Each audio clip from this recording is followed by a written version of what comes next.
attack on Earth. We have been preconditioned by all the media for the past couple of decades to slowly but surely start accepting the existence of aliens and UFOs.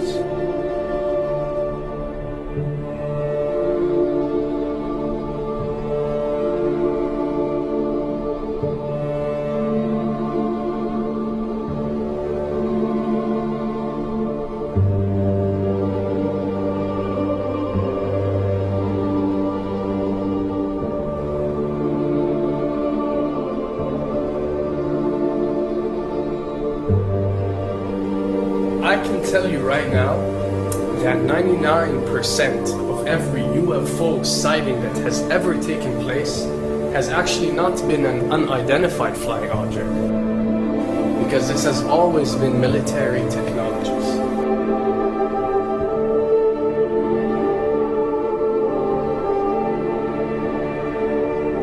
Another thing I'd like to point out is surveys and questionnaires.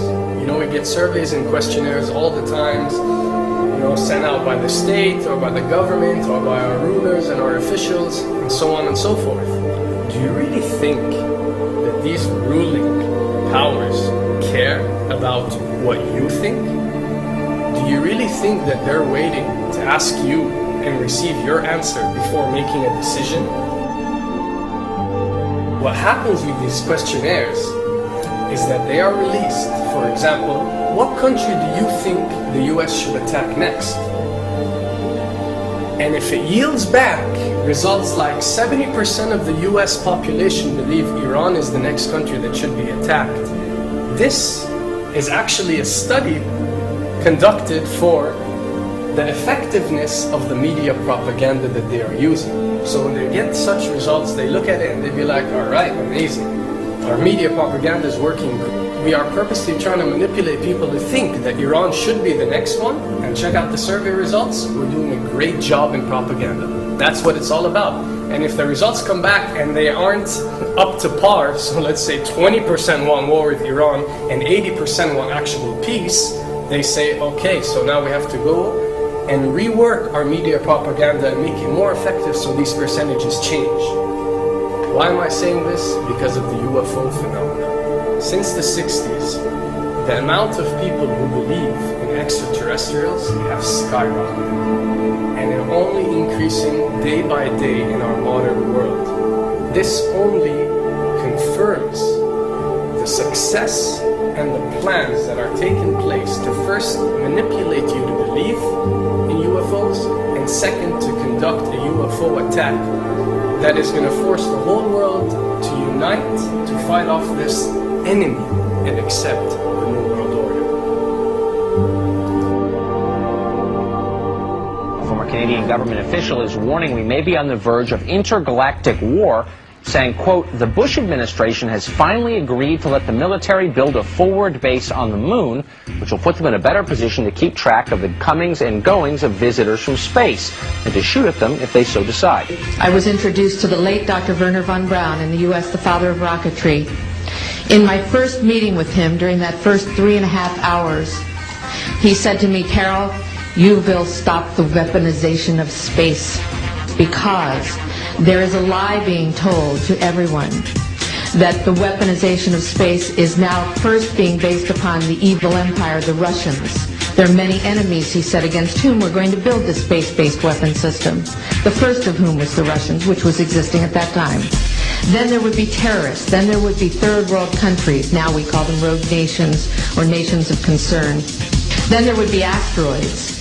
And then he would repeat to me over and over, and the last card, the last card, the last card would be the extraterrestrial threat. As a military strategist, as a person who worked on the MX missile, which I did later, he said, you will find that there is going to be a spin to find some enemy against whom we have to build space-based weapons, and now we should expect the spin. And that's the formula, except that it's all based on a lie. A supersonic saucer. Called the Silver Bug, it was truly revolutionary. The plans show in detail a multi-jet engine craft that boasted amazing maneuverability and speed. It's an intriguing thought that this concept may tie in with the work of the German scientists who brought saucer technology to the US at the close of the Second World War. What was needed were certain cover stories. What do you do when people are spotting aircraft and then telling reporters that they've seen something very unusual flying out of an airbase in Nevada? And frankly, this was the origin of a lot of the sightings that took place in the mid-50s, 1954, 55, 56, of unidentified flying objects, the UFOs. So the CIA was involved in encouraging people to believe that, yes, they saw UFOs. And the CIA and the military tried to be very helpful to reporters to get these stories out, to divert the attention of the country, and particularly the people in this region, about what they had actually seen.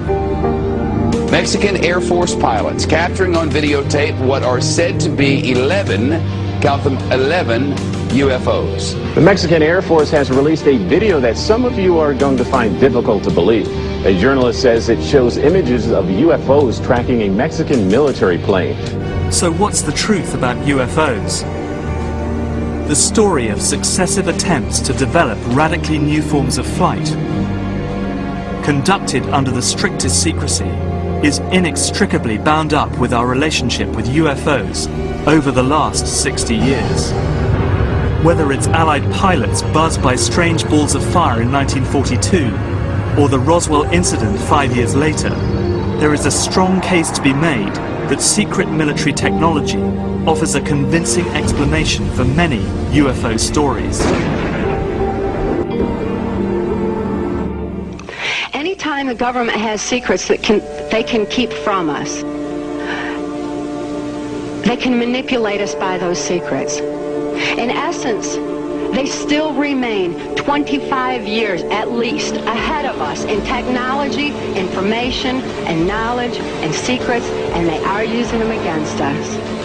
I heard over the years many times over that the plan to usher in the New World Order would be to make all the people in this country and around the world feel totally helpless to prevent the New World Order from occurring, this world dominance plan, by saying that we had been invaded by aliens, so that we would say, oh please UN, come in and help us all. So bear in mind that there is a plan, orchestration, to get people to be submissive through the secret technology and information that they're keeping from you under the blanket of the so-called National Security Act.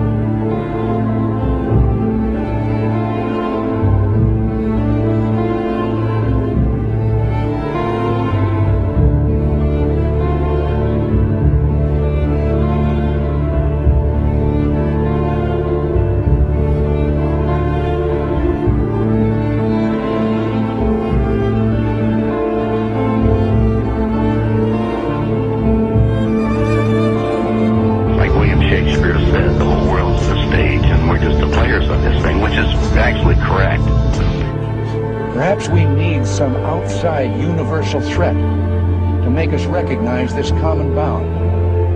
I occasionally think how quickly our differences worldwide would vanish if we were facing an alien threat from outside this world.